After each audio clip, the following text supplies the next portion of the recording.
오늘은 여러분하고 행복의 사람, 형통의 사람이라는 제목으로 함께 말씀을 나누고자 합니다. 여러분 다 복 받길 원하시죠? 사람들은 그 복을 받기 위해서 애를 쓰고 노력합니다. 그런데 여러분 애쓴다고 복이 오지 않습니다. 또 복이라고 하는 걸 맹목적으로 기다린다고 한들 그 복이 나에게 임하는 것도 아닙니다. 어떻게 보면 복이 있는 사람이 있고 복이 없는 사람이 있는 것 같아요. 그렇다면 우리 믿음의 성도는 이왕이면 복이 있어야 되지 않겠습니까? 우리가 신앙을 지켜나가며 그래도 복 받았다 세상 사람들이 말해야 되지 않냐는 거예요. 자, 오늘부터 이제 시편의 말씀을 전합니다. 시편은 지혜의 시라, 특별히 1편은 지혜의 시라 불러요. 시편의 서론이라 말하기도 하죠. 우리가 시편 가운데 가장 많이 읽히는 시편 23편 또 1편의 말씀이에요. 목가적인 그림의 이야기인 것 같기도 하고 하나님에 대한 찬양의 이미지가 나오기도 합니다. 그래서 여러분 시편은 우리가 하나님에 대한 은혜를 기억하는 그러한 내용들이 많이 있어요. 그런데 그런 내용들만 있느냐? 아닙니다. 의인에 대한 이야기가 아니라 의인과 악인의 싸움, 악인에 대한 저주, 또 고통 가운데 있는 의인의 탄식에 대해서 말하고 있는 게 시편의 모습이에요.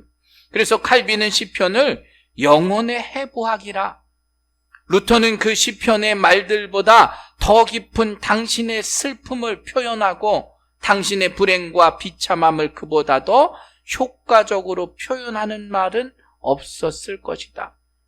시편 안에 인간의 슬픔, 그 고통, 그 불행, 그 비참함을 말하고 있다라는 거예요.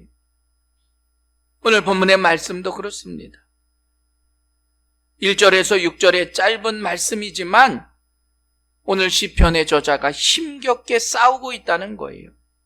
1절에 보면 악인들의 꾀, 죄인들의 길, 오만한 자의 자리, 우리가 세상 가운데 의인의 길을 걸어가면서 살길 원하지만 실은 우리의 삶 가운데 너무나 악한 것들이 많이 있다는 거예요. 수많은 악인들이 우리 주위에, 우리의 삶 가운데 함께 한다는 겁니다.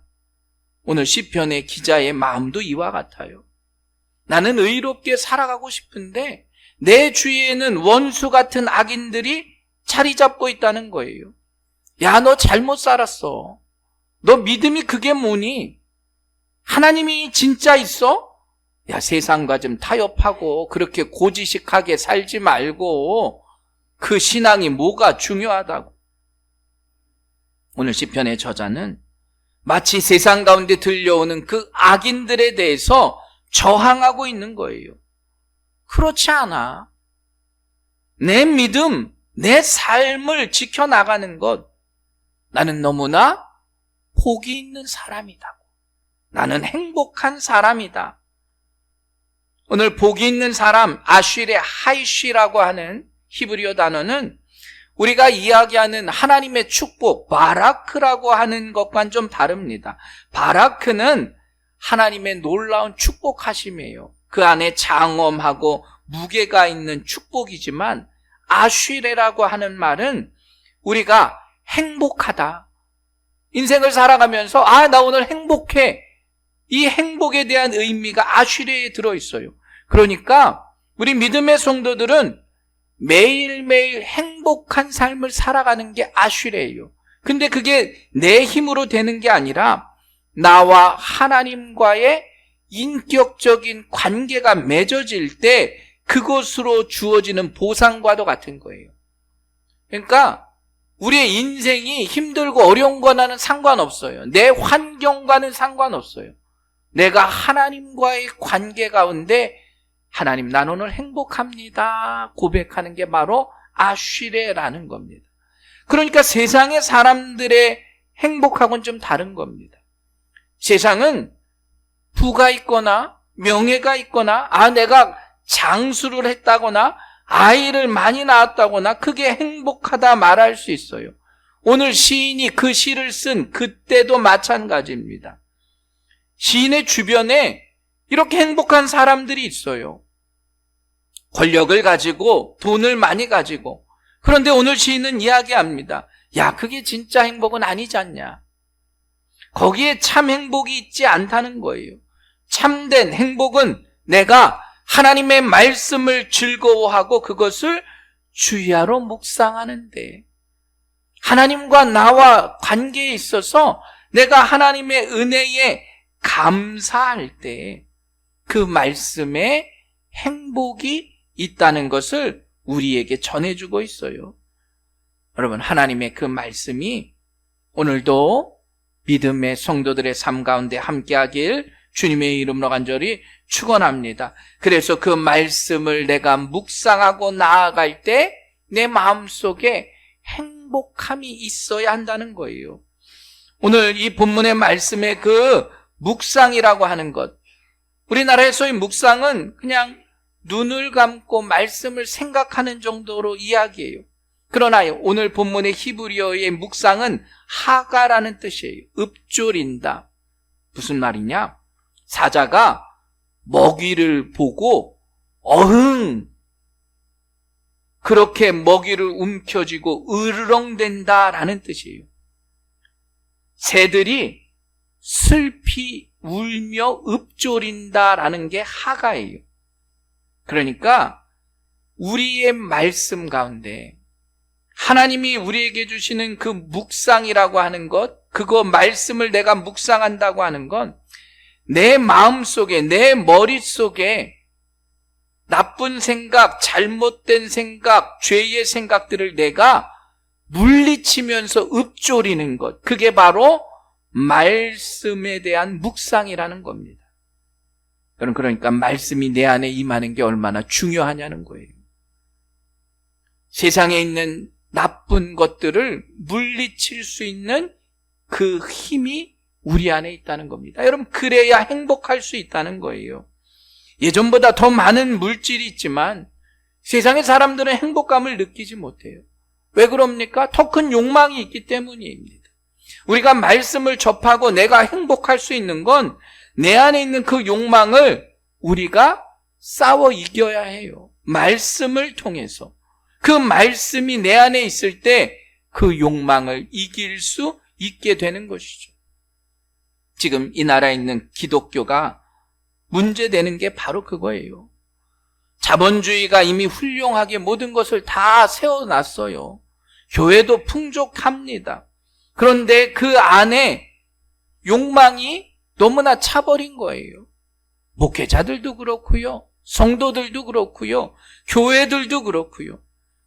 우리 안에 천국에 대한 소망과 내가 나와서 섬기고 희생하고 봉사하는 그 은혜만 가지고도 우리는 세상 가운데 나아갈 수 있는데 너무나 욕망이 커진 거예요. 자, 오늘 본문의 시편의 기자는 말합니다. 과연 우리에게 진정한 행복은 무엇일까? 우리가 정말로 감사하는 삶은 무엇일까? 그러면서 오늘 말씀해요. 복이 있는 사람과 복이 없는 사람을 나누어서, 여기서의 복은 행복한 거예요. 하나님의 말씀을 들으면서 내가 행복할 수 있는 조건과 하나님의 말씀이 임하지만 누구는 행복하지 못하다는 거예요. 자, 그렇다면 진정한 행복은 무엇일까? 자, 1절 말씀 봅니다. 복 있는 사람은 악인들의 꾀를 따르지 아니한다. 우리가 행복하려면 악인들의 꾀를 따르지 말라는 겁니다. 여러분, 요즘 얼마나 악인들이 득세하는 시대예요. 악인들의 꾀가 많아요. 그럼 보이스피싱 아시잖아요. 그 사람들 보통 사람들이 아니에요. 얼마나 똑똑한 사람들인데요. 그 속임수에 다 넘어가요. 우리 권사님들 조심하셔야 돼요. 딸 목소리로 전화가 와요. 엄마! 엄마를 부르는 딸의 목소리, 그리고 딸한테 전화하는데 전화가 안 돼요. 조금 있다가 어떤 남자가 전화해요. 지금 딸이 사고가 나서 큰일 났습니다. 빨리 수술해야 되는데 1,000만 원 붙이셔야 합니다. 박수영 권사님 어떻게 해요? 아유, 우리 딸인데 빨리 붙여야 되잖아요. 사람들이 넘어가는 거예요. 악인들의 꾀에 넘어가는 거예요. 얼마나 속이는데 도사들인지. 여러분, 박사고 뭐고 소용없어요. 내 자식이 아프다는데. 실은 우리들 모두가 그 악인들의 꾀에 넘어가는 시대가 되었습니다. 그래서 속는 거예요. 이미 다 전화를 해도 전화를 못 받게 해요. 여러분, 그 시간을 견딜 수가 없는 겁니다. 그래서 돈을 붙이는 거예요. 그런가 하면 스스로 내가 꾀를 내다가 넘어지는 경우도 있어요. 악인들의 꾀뿐만 아니라 내가 어떻게든 꾀를 내서 남을 속이려고 하고 남의 것을 해하려고 하면 내 꾀에 내가 넘어가는 겁니다. 여러분, 또 그 꾀는 혼자 짓는지 알아요? 아니에요. 같이 져요. 여러분, 혼자 짓는 죄는 그렇게 크지 않습니다. 그러나 공범이 있는 죄는 커요. 공범은 한 명만 있는 게 아닙니다. 이처럼 악인들의 꾀는 혼자로 끝나지 않아요. 감자 줄기에 주렁주렁 매달려 오듯 한 사람의 꾀 때문에 다른 사람의 죄까지 다 쫓아 올라간다는 겁니다. 그렇게 악인들의 꾀를 쫓아가다 보면 공든 탑이 무너집니다. 여러분, 그 공든 탑이 무너지는 것으로 끝나면 그래도 괜찮죠. 하나님과의 관계가 무너져 버리는 거예요. 우리는 악한 꾀를 단호히 물리칠 수 있는 복된 믿음의 성도들 되시길 간절히 축원합니다. 여러분, 이 악한 꾀라고 하는 애차라고 하는 건 하나님의 뜻과는 상관없는 의도란 뜻이에요. 무슨 말이냐? 악한 꾀는 하나님의 선한 뜻이 아니라는 거예요. 우리가 세상을 살아가면서 내가 지혜를 가지고 꾀가 있다 말하지만 그게 하나님의 선한 의도가 아니라면 그건 다 악한 꾀라는 거죠. 그래서 사람들은 거기에 넘어가게 되는 거예요. 내 의도는 아니었지만, 내 생각은 아니었지만, 내 계획은 아니었지만 사람들은 그래요. 그런데 그것을 통해서 나쁜 결과가 나오거나 다른 사람에게 해를 끼치는 결과를 초래했다면 그건 하나님의 의도는 아니라는 거예요. 악한 꾀에 넘어가는 것도 문제고 그 꾀를 부리는 것도 문제라는 사실을 여러분 모두가 기억하시길 간절히 축원합니다. 그런데 여러분, 그 꾀를 내 마음에 들어오지 못하도록 해야 한다는 겁니다. 어떻게 해요? 말씀을 통해서, 그 말씀을 묵상함을 통해서, 그 말씀의 묵상은 내 안에 있는 그 말씀을 통해서 내가 세상의 것들을 이겨나갈 수 있는 힘을 얻어야 해요. 그래서 너희는 악인들의 꾀를 따르지 말아라. 또 어떻게 해요? 1절 중반절에 보면 죄인들의 길에 서지 아니하며, 죄인의 길에 서지 말라는 거예요. 여러분, 소크라테스 무지를 가장 큰 죄라고 말해요. 그래서 힐라의 델포이 신전에 크노티 세아우톤이라는 말, 내 자신을 알아라. 우리가 흔히 잘 아는 말이잖아요. 왜냐? 너 자신을 아는 게 무지함을 벗어나는 길이기 때문이에요. 그런데 여러분, 교만이라고 하는 것, 그게 히랍에서도 가장 큰 죄라고 말합니다. 불교는 뭐예요? 탐욕을 죄라고 이야기하잖아요. 유교에선 불효하는 걸 죄라고 말해요. 세상에선 누군가를 죽이는 걸 큰 죄라고 규정합니다. 그런데 성경은 뭐가 죄예요? 하나님을 모르는 게 죄예요.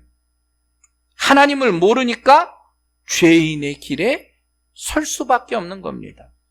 여러분, 우리는 우리 자신을 돌아봐야 합니다. 과연 내가 진정한 그리스도인의 삶을 살아가고 있는가?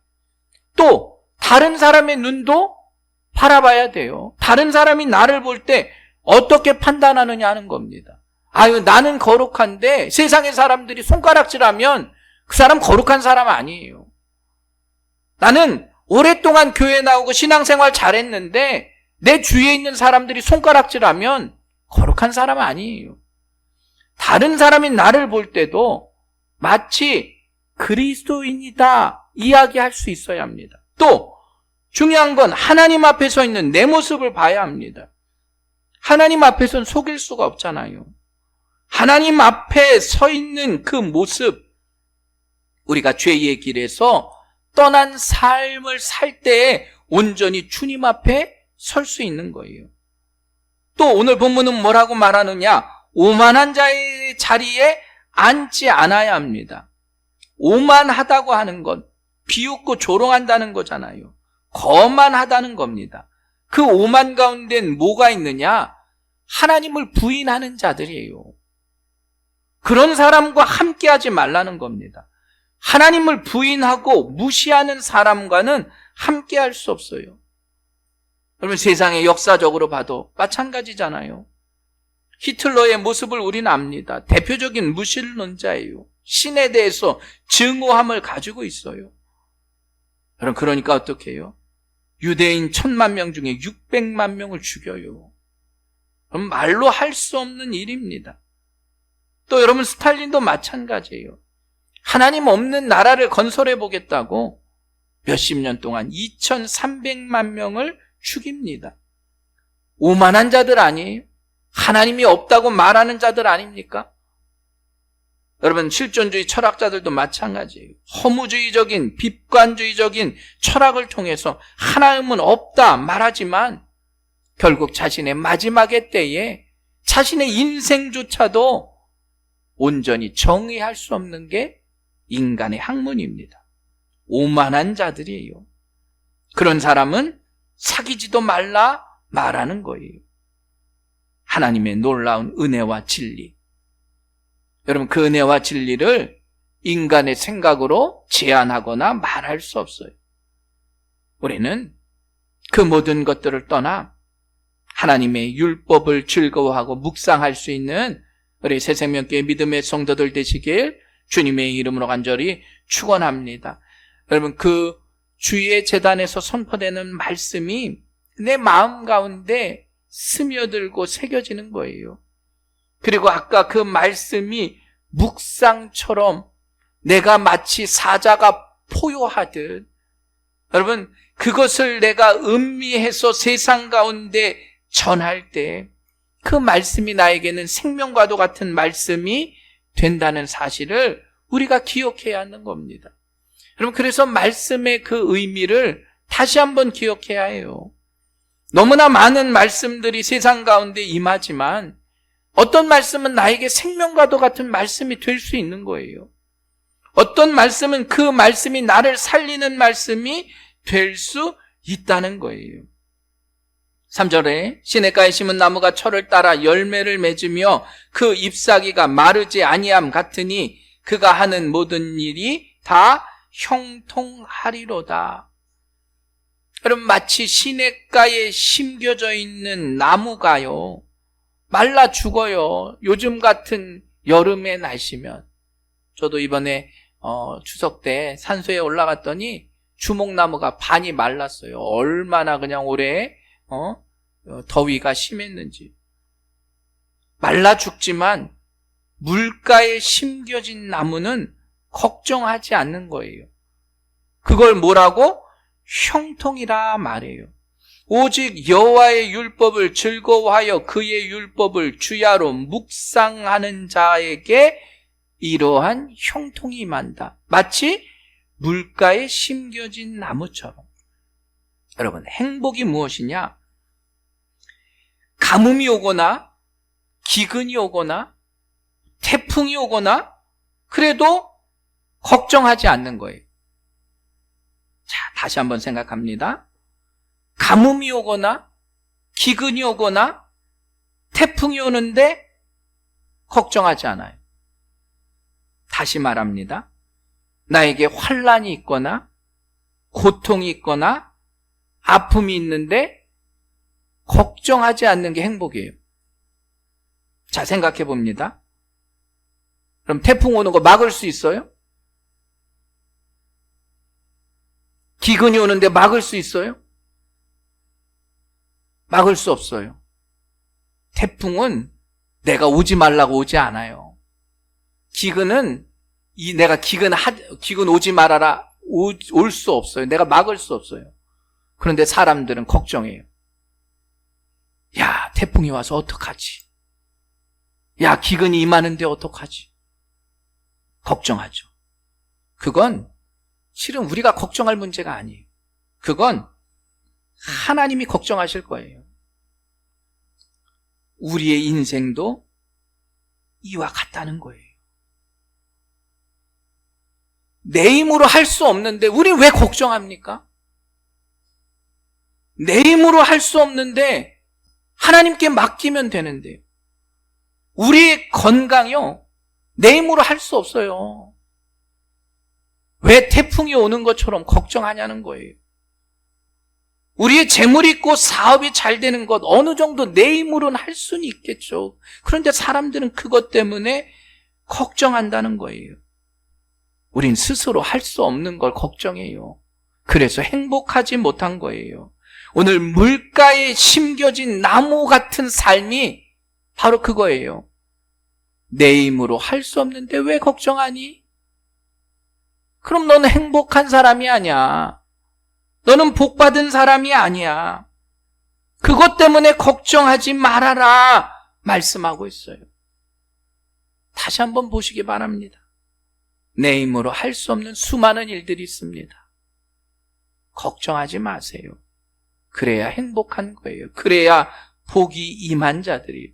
4절 말씀 봅니다. 악인들은 그렇지 아니하며 오직 바람에 나는 겨와 같도다. 반대로 악인은 어때요? 그것 때문에 걱정하는 거예요. 이리 옮기고 저리 옮기고 걱정하는 거예요. 여러분, 쌀을 도종하면 쌀의 껍데기인 왕겨를 바람으로 날리잖아요. 그리고 속껍데기인 겨도 날려보냅니다. 왜 날아가죠? 가벼워서 날아가는 거예요. 바람이 불면 가벼워서. 신앙의 무게를 지키고 있어야 되는데 가벼워서 날아가요. 문제가 생기면 저리 도망가고요. 말씀 가운데 있어야 되는데 딴 데로 날아가 버리는 거예요. 왜? 두려우니까. 내가 행복하지 못하다고 생각하니까. 그런데 아까 말씀드렸잖아요. 시냇가에 심은 나무는 행복한 거예요. 왜냐? 난 걱정 안 해도 되니까요. 태풍 오는데 난 걱정 안 해요, 나무가.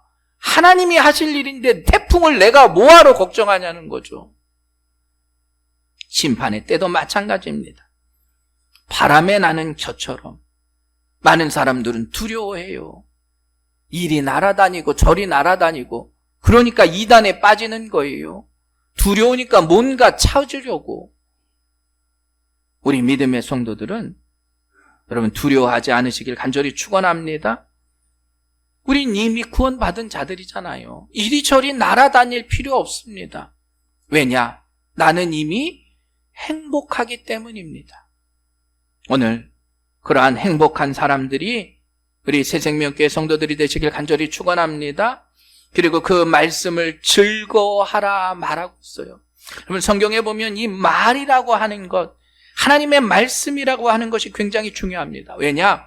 하나님의 존재의 의미 가운데 하나님의 형상과 말씀의 의미가 있어요. 하나님은 말씀으로 모든 걸 창조하셨잖아요. 그리고 그 하나님의 말씀 가운데 하나님의 존재하심을 우리는 깨달아요. 창세기 1장 2절, 하나님의 영은 수면 위에 운행하시니라. 그리고 하나님께서 말씀하셨어요. 말씀. 그런데 실은 세상의 사람들은 말씀으로 믿지를 못합니다. 이 성경의 말씀을 어떻게 믿어요? 뭐요? 눈으로 봐야 믿는 거예요. 형상으로는 믿어요. 모세가 호렙산 떨기나무 불꽃 가운데 하나님의 음성을 듣습니다. 야, 떨기나무에 불이 붙었는데 꺼지질 않아요. 그러면서 하나님의 음성이 들려와요. 또 하나님의 임재하심과 현원의 모습 가운데 하나님이 뭘로 나타나시느냐? 때로는 불과 구름 기둥으로, 때로는 바람으로도 나타나세요. 하나님은 말씀으로 역사하시지만 사람들은 그걸 보고 하나님이 우리와 함께 하시는구나 믿기 때문이에요. 구름 기둥으로 불 기둥으로 우리를 인도하시니까. 때로는 우레와 번개와 뻑뻑한 구름과 자욱한 연기로 나타나시는구나. 그래서 사람들은 그걸 보고 하나님이 저기 계시구나. 그런데 실은 하나님께서는 그런 형상을 거부하세요. 그래서 여러분 출애굽기 20장에 보면 나 외에는 다른 신들을 내게 두지 말아라. 너를 위하여 새긴 우상을 만들지 말고, 그리고 하늘 위에 있는 것과 땅 아래에 있는 것이나 어느 곳에도 형상을 만들지 말아라 하는 그렇게 말씀하세요. 우리는 형상을 보고, 세상의 사람들은 형상을 보고 하나님을 믿으려고 하는데 우리는 솔직히 말씀을 믿는 자들이잖아요. 그러니까 형상을 만들지 말라 말씀하셨어요. 왜 그러셨을까? 하나님이 형상에 갇힌 분이 아니시기 때문이에요. 만약에 마리아처럼 하나님 이렇게 예쁜 인형처럼 하나님 이렇게 나무처럼 예쁜 사기로 하나님이 만들어줬다. 야, 우리 하나님, 우리가 이렇게 막 들고 다니다가 떨어뜨려서 목이 부러졌어요. 하나님의 목이 부러졌어요. 하나님은 그런 형상에 갇힐 분이 아니시기 때문이에요. 그런데 많은 사람들은 그 형상만을 보는 거예요. 형상을 통해서 하나님을 믿으려고 하는 겁니다. 그런데 여러분, 하나님은 말씀 가운데 임하세요. 형상 자체가 필요 없으신 거예요. 우린 그걸 보고 믿는 자들이 아니에요. 또 그 말씀 가운데 임하신 분이 누구냐? 예수님이세요. 요한복음 1장 14절, 말씀이 육신이 되어 우리 가운데 거하심에 우리가 그의 영광을 보니 아버지의 독생자의 영광이요 은혜와 진리가 충만하더라. 그 말씀이 육신이 되어 오신 분이 예수님이세요. 그리고 예수님께서 그렇게 말씀 가운데 임하시고 다시 승천하신 이후에 똑같은 방법으로 우리에게 보여주셨어요. 그게 바로 성령의 임재하심이잖아요. 호련히 하늘로부터 급하고 강한 바람 같은 소리가 임한 거예요. 마치 불의 여처럼 갈라지는 것들이 임했다는 거예요. 왜냐? 그 형상을 통해서 성령이 임하는 걸 우리는 느낄 수 있어요. 그러나 여러분, 그 형상보다 중요한 건 하나님의 말씀이라고 하는 거예요. 실은 그 말씀을 믿는 자는 어떠한 형상이 없어도 내가 그 믿음을 지켜나가요. 뭐냐? 우리가 너무나 가난한데 하나님, 형상을 통해서 보여주세요. 내가 부자 돼야 믿겠습니다. 내가 육체적인 질병이 있는데 하나님, 나는 내 병이 나야 믿겠습니다. 그건 형상을 보고 믿는 거예요.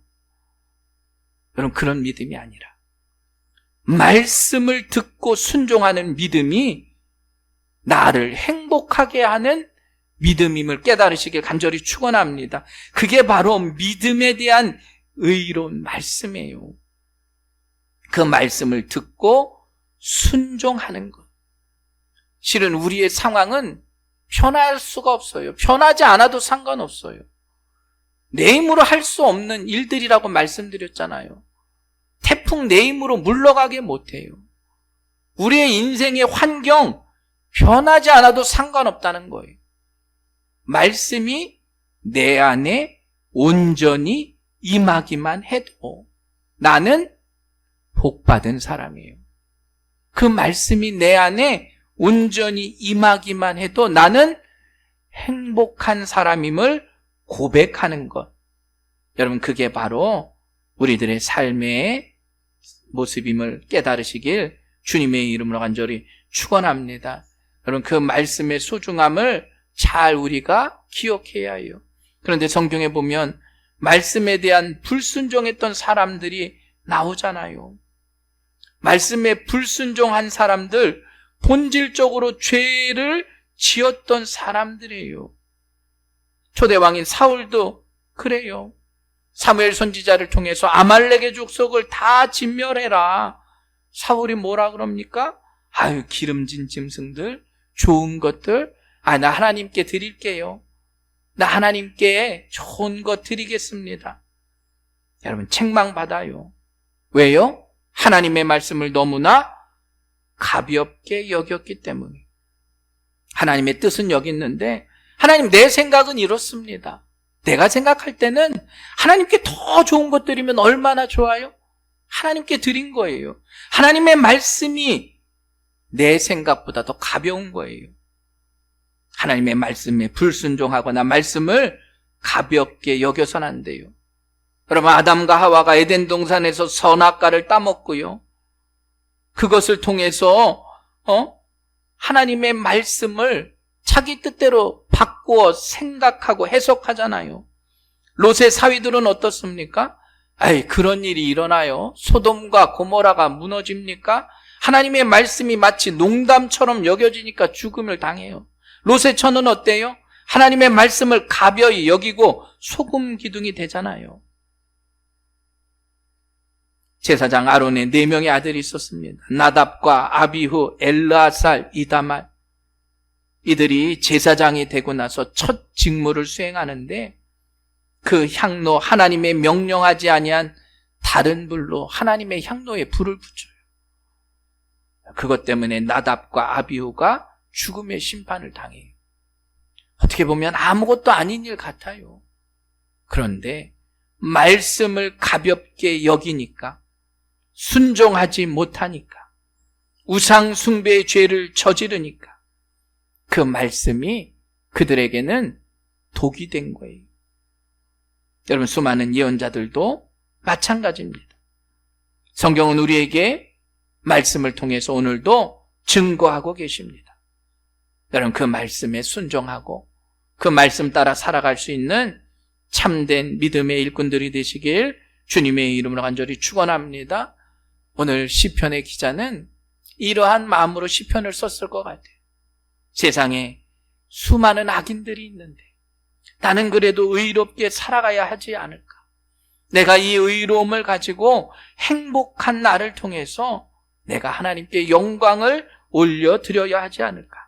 그러기 위해서 나는 하나님의 말씀을 즐거워해야 되겠다. 나는 하나님의 말씀이 나에게 생명과도 같은 말씀이 되어야 되겠다. 그 말씀을 나는 깨닫고 기뻐하며 살아갈 것이다. 하나님의 그 말씀을 통해서 나는 행복한 사람이구나. 주야로 그 말씀을 묵상하며 살아갈 수 있는 우리 새생명교회 행복한 성도들이 되시길 주님의 이름으로 간절히 축원합니다.